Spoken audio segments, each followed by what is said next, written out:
Этот праздник для самих виновников торжества – начало зимних каникул после тяжелой сессии. Сегодня у многих студентов Ингушского госуниверситета последний экзамен. Но молодые люди умеют совмещать приятное с полезным. День, если честно, очень загруженный. Настроение, несмотря на это, у нас отличное.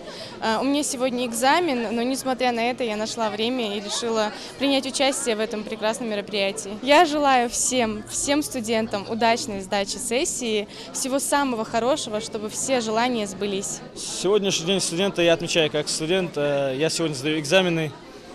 Всем студентам хотелось бы пожелать удачи в сессии, и чтобы они успешно закончили этот учебный год и начали Новый год с чистого листа, и с чистой совестью и новыми силами.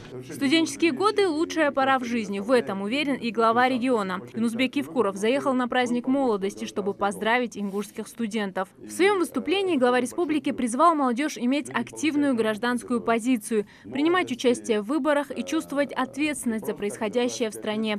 Ведь кто-то из сегодняшних студентов через несколько десятков лет возьмет в свои руки бразды правления.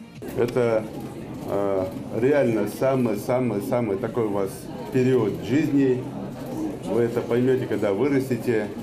Это самые счастливые годы вашей жизни. Поэтому пользуйтесь этими годами.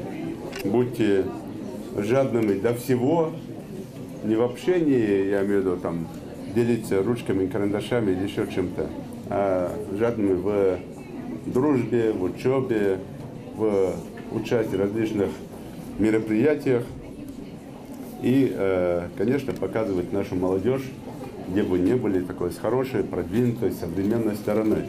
Будущие юристы и экономисты, несмотря на серьезность выбранной профессии, на этом празднике демонстрируют и другие таланты. Для гостей выступает гордость университета Жарейдат Галаева. Девушка стала лауреатом Всероссийской студенческой весны.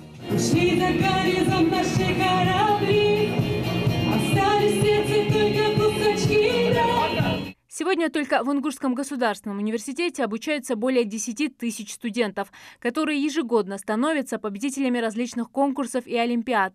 Татьянин день – это напоминание о том, что главное в жизни – выбрать профессию, которая обеспечит любимой работой. И тогда учеба будет только в радость. Зарима Ивлоева, Майрбек Миржоев, Новости 24.